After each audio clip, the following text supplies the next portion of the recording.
Hello everyone, how are you all?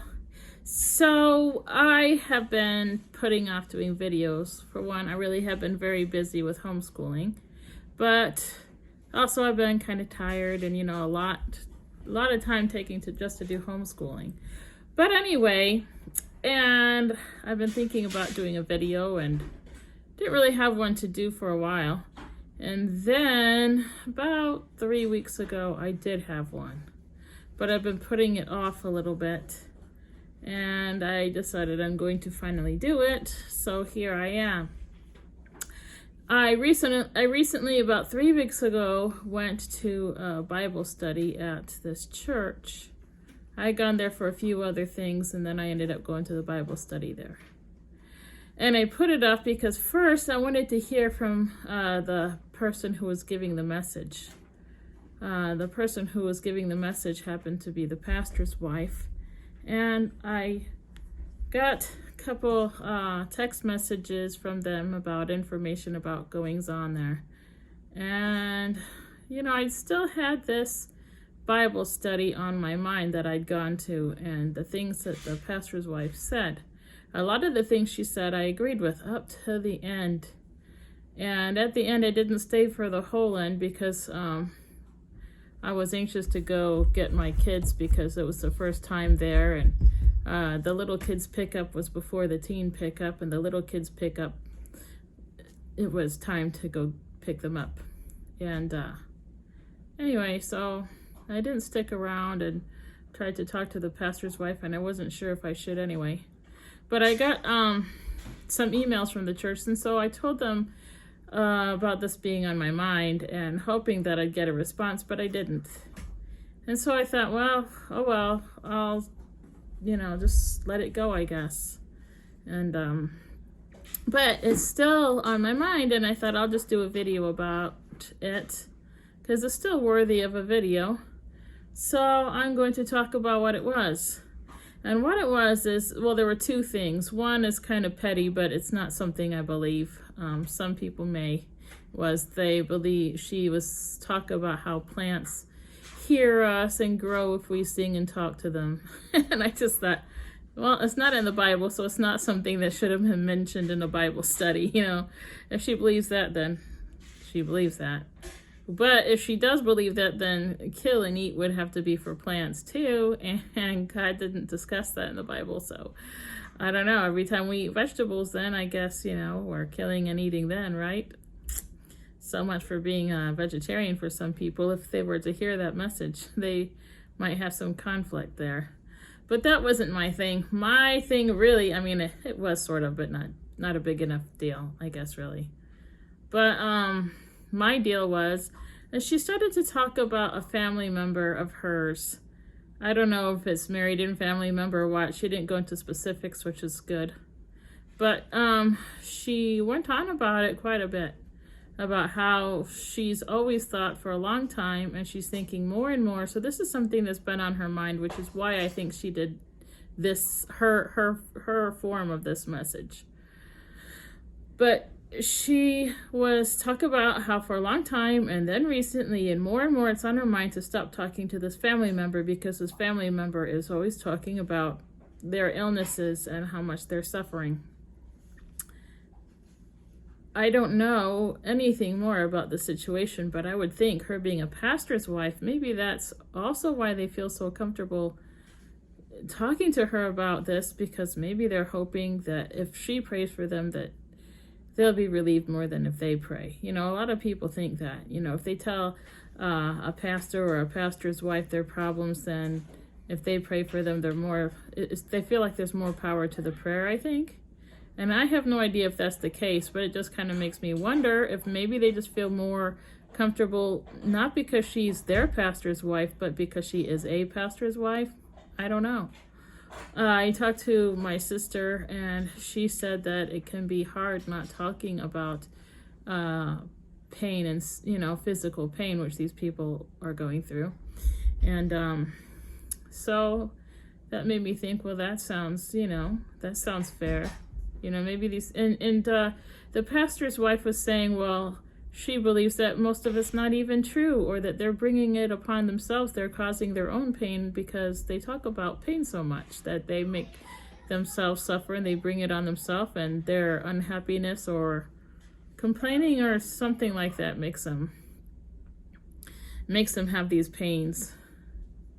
That didn't set well with me either. I know that God can allow things to happen to so that we'll reflect, and so we'll come to him, and so that we'll realize how powerful he is, and so that we'll need each other and learn to rely on each other. You know, there's all sorts of reasons why, but to say that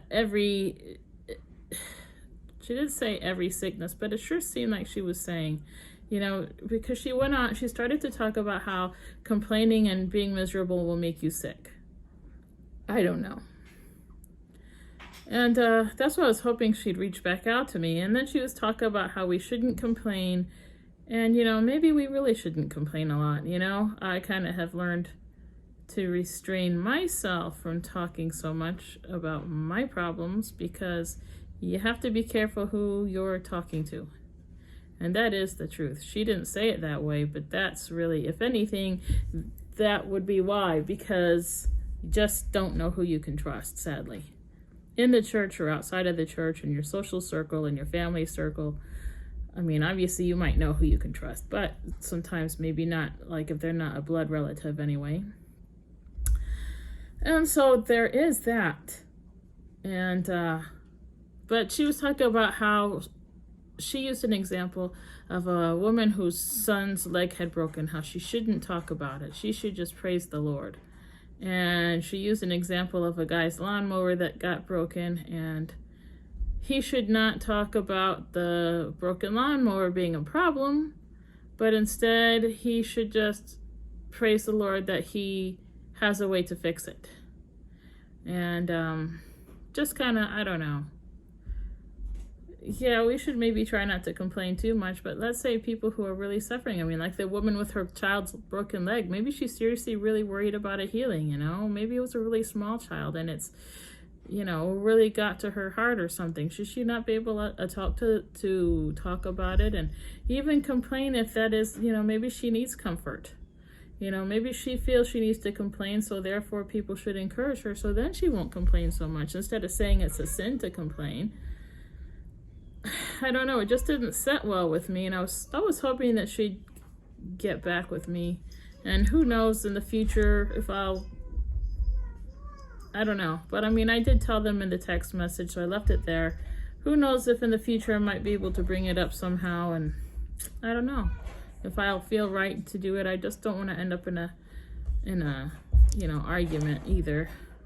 But I still thought it's worth talking about, so she was talking about how God was talking about how we should be happy and how we shouldn't worry. We're human beings and we're going to worry and we're going to have fears. Yeah, God says that fear doesn't come from him, and, you know, he doesn't give us a spirit of fear.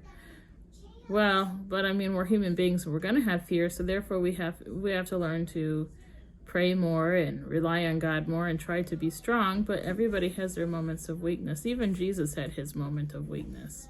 You know, he was crying, you know, about going on the cross so much that he bled tears of blood, right? I mean, who wouldn't be scared in that situation? And I don't know if it was out of fear or sadness that people were doing it to him, you know, but everybody has their moments. And I don't think that we should tell them that they're being sinful, but instead just encourage them instead, you know. Anyway, I hope that whoever her family member is, I hope and pray the best for them, and I just hope and pray that she will have a change of heart and just learn to have patience with them and know that they're going to talk about their problems, but she should still care enough about them to talk to them some. And, you know, I don't think that we should push people away because they talk about their problems, but maybe distance ourselves if that's, you know, all that we're hearing from them and it's just too much for us and we can't handle their problems all the time. But it doesn't mean that we can't encourage each other, and I just think we just need to be sympathetic, and especially her being a pastor's wife, that's a big position to be in.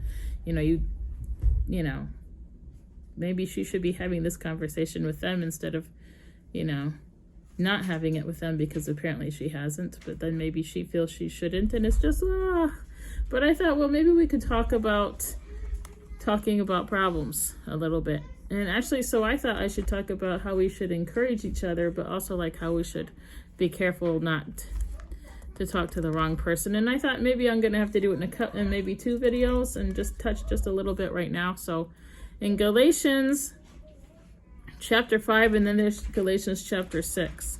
Not the whole chapter, but some of it. Galatians 5, we'll do 13, 14, and 15. Galatians 5:13. For you, brethren, have been called to liberty, only do not use liberty as an opportunity for the flesh, but through love serve one another. So it already starts out talking about serving each other, being there for one another. So instead of using our liberty to just please ourselves, we should use our liberty to help each other. For all the law is fulfilled in one word, even in this, you shall love your neighbor as yourself. So if somebody's complaining about their problems, instead of thinking about how we hate listening to their problems, it could be that we don't have the capacity to do that. But someone like a pastor's wife certainly should have some. She definitely has a load on her shoulders. However, I'm not trying to say she's superwoman or anything. But we all have to try to carry each other's burdens at least a little bit.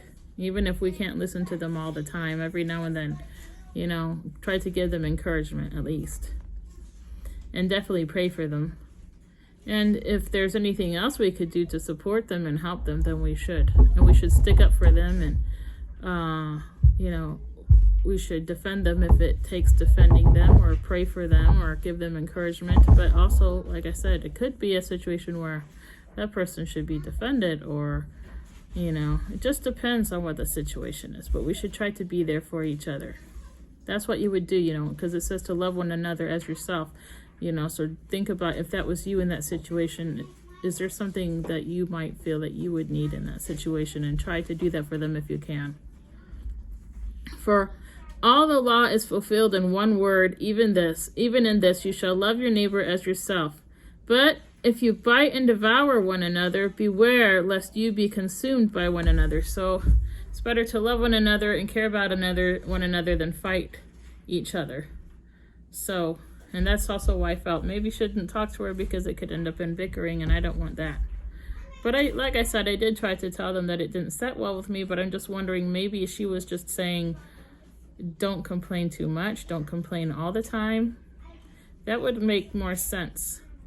Instead of saying we cause ourselves sickness, and being negative or being worrisome just brings more sickness on us, or I just thought that was the wrong take, or I don't know.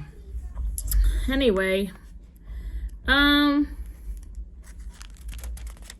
then I was going to do the Galatians 6.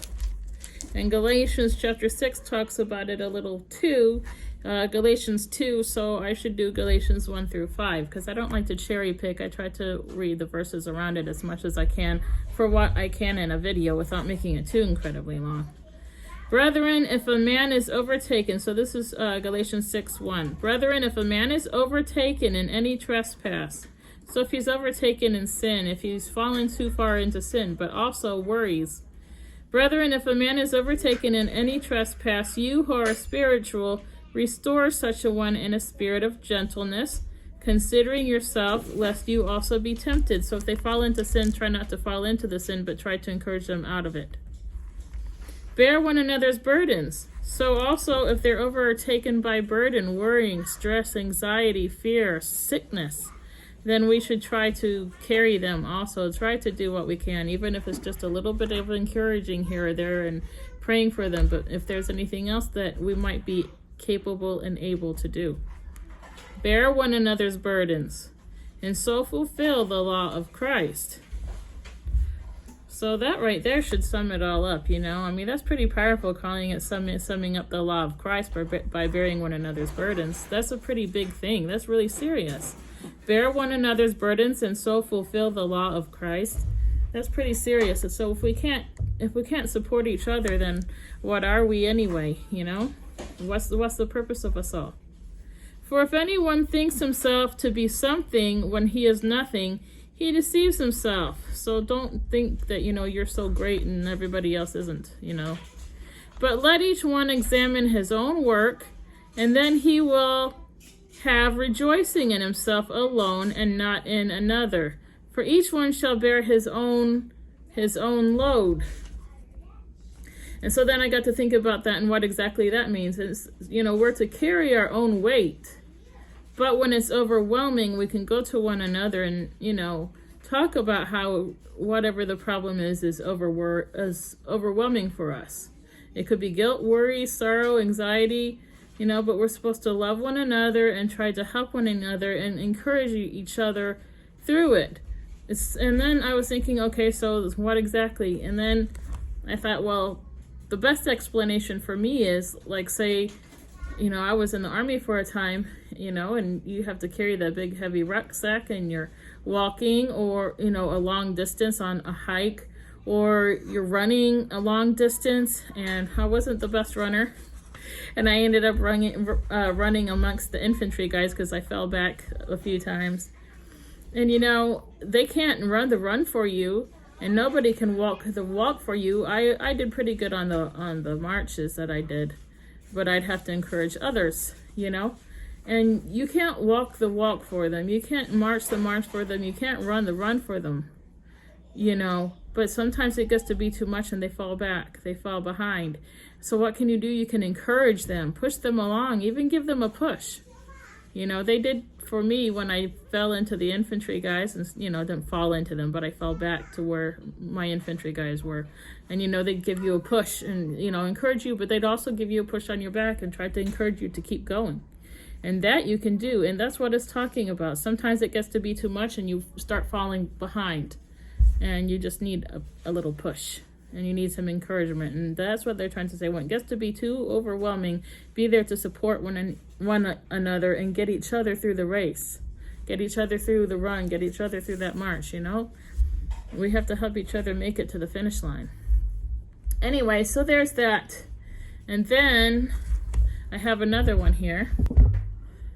Okay, so I'm going to go back to the thought about restraining yourself.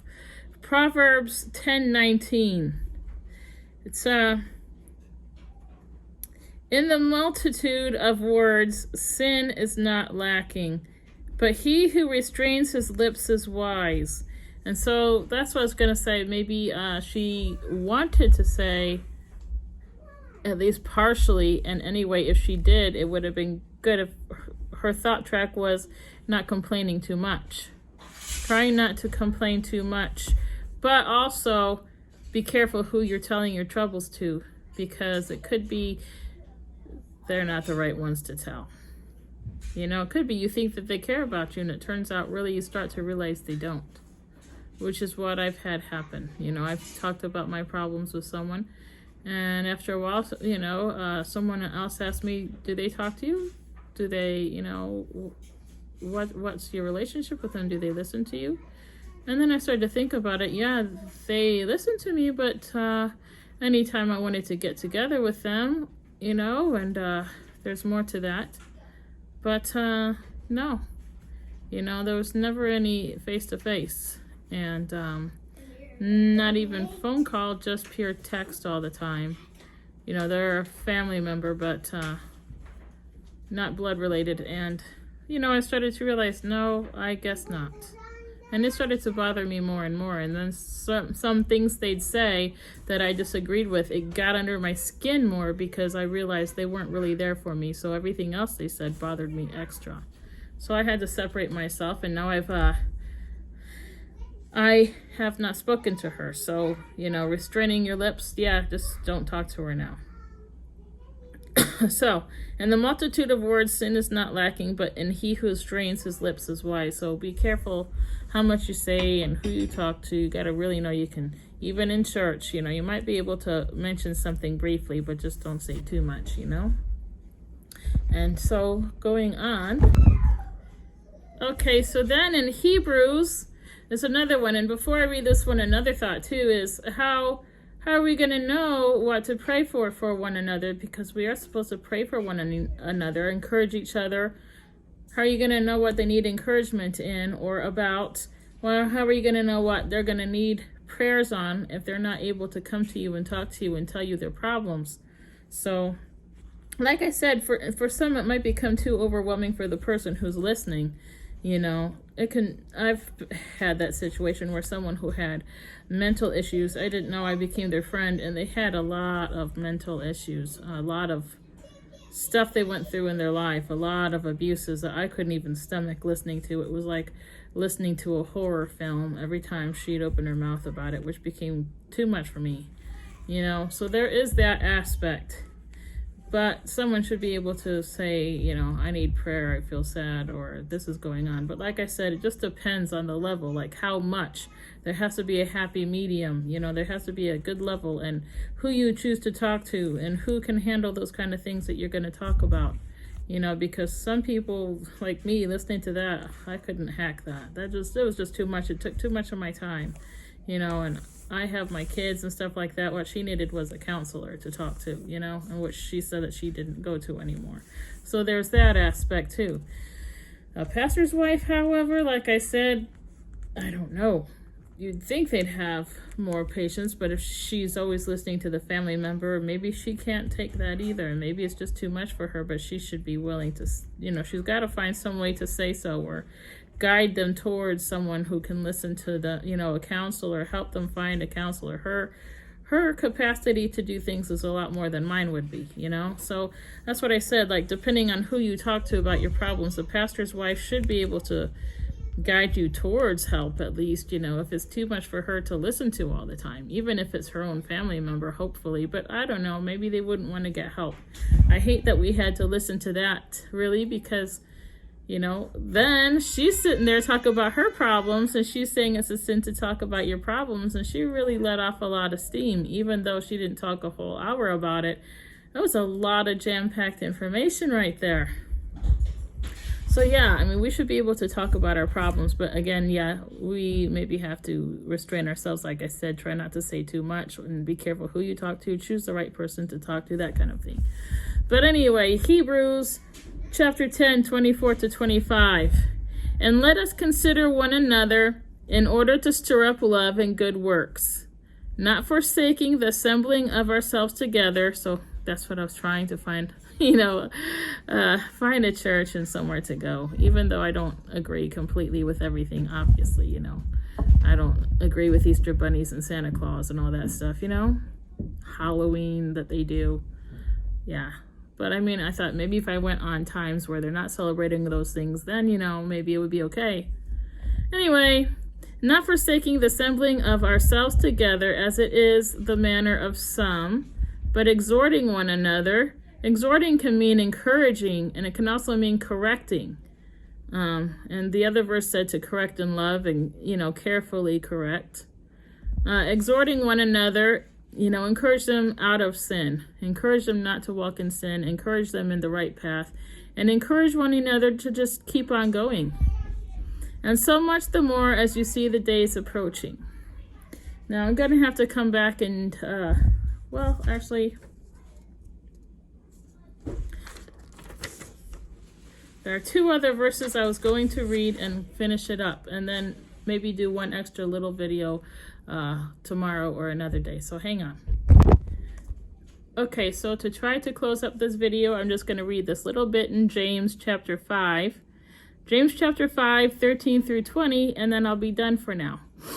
Oh, hold on, I got fuzz on my nose or something. All right, James 5, verse 13, I'm going to go to 20. Is anyone among you suffering? How are you going to know unless they tell you? So that's why I say it's not a sin to talk about your problems. That is something she said. Did she really mean it that way? I don't know. I don't know what I was being taught. I have heard this on the internet before, people saying it's a sin to even talk about your problems. She was saying, don't even talk about your problems. Just say something happy, or don't say anything. Don't say anything. Stay happy. Say praises. Say what you are happy for instead of talking about what your problem is. But no, That's not true. Those are good things, and there's things that you can do. That is true. But you have to be able to tell someone at least a little something about your problems, especially a pastor or a pastor's wife, you know? But anyway, maybe, but you got to be able to even tell someone. You got to be able to talk about your problems at least a little bit to somebody. But anyway, all right, let's go back. James chapter 5, verse 13. Is anyone among you suffering? Let him pray. And we can also pray for them. So yeah, you should encourage them to pray about their problem. We should pray for them. But how we're going to know if they're suffering if they don't tell us, and then we can encourage them to pray about it, and we can pray with them or for them. Is anyone cheerful? Let him sing psalms. So it doesn't say if you're suffering, you're going to be singing psalms. You might. But it says if you're suffering, pray. If you're cheerful, sing psalms. That's how it says it. Is anyone among you sick? Well, I don't know unless they tell you, right? And that was her problem, is the person who in her family who is sick a lot. Is anyone among you sick? Let him call for the elders of the church, which she is. Let him call for the elders of the church and let them pray over him. She didn't mention if she'd prayed over them or not. Anointing him with oil in the name of the Lord. Now, we may not anoint anyone with oil these days, but we could certainly pray over them. I have once, when I had things going on, trying to get my husband to the United States again. They prayed over me. It was nice, actually, and that's the way it should be. And how are they going to know that I needed them to do that unless I had told them that I had the problem and I was really, that's when you really are scared and worried and nervous, and you need the comfort of people around you sometimes. You need to know that there's power in prayer, not just by yourself. You want to know that people love you enough to pray for you and over you. Sometimes, yes. Is anyone among you sick? Let him call for the elders of the church and let them pray over him, anointing him with oil in the name of the Lord. And the prayer of faith will save the sick, and the Lord will raise him up. So really, is it talking about physical sickness? I don't know. Yes, we should pray about that. Now, somebody's going to say, oh, but the prayers aren't always answered and people still die of sickness. Very true. And that is so very true. We can pray for doctors to do their healing, and sometimes it's just not God's will. We do always have to pray God's will be done. And she did say that in her little message, and that is true. But also, I think it's talking about spiritual sickness, not believing, or, their doubts of faith, then maybe they need help having faith through sickness, through worries, through whatever's going on. They're spiritually sick because they're having doubts of God through whatever it is they're going through. That's not exactly a sickness, but I kind of think that's more like what it's talking about, because that's what can definitely, be healed, is your lack of faith, or you're having trouble to have faith. Is anyone among you sick? Let him call for the elders of the church and let them pray over him, anointing him with oil in the name of the Lord. And the prayer of faith will save the sick, and the Lord will raise him up. See, because God says in the last day he'll raise them up. That's what it means. And if he has committed sins, it could also mean it'll raise him up, meaning he'll heal them, though, too. It just depends on if it's God's will for them to be healed. And if not, well, at least he'll help with their spiritual doubts and fears and raise them out of that. And he will raise them on the last day. And if he has committed sins, he will be forgiven. Confess your trespasses to one another and pray for one another, that you may be healed. The effective, fervent prayer of a righteous man avails much. Elijah was a man with a nature like ours, and he prayed earnestly that it would not rain. And it did not rain on the land for 3 years and 6 months. And he prayed again, and the heaven gave rain, and the earth produced its fruit. And so, you go through a dry spell in your life, a difficult time, and God can get you through it if you pray for each other.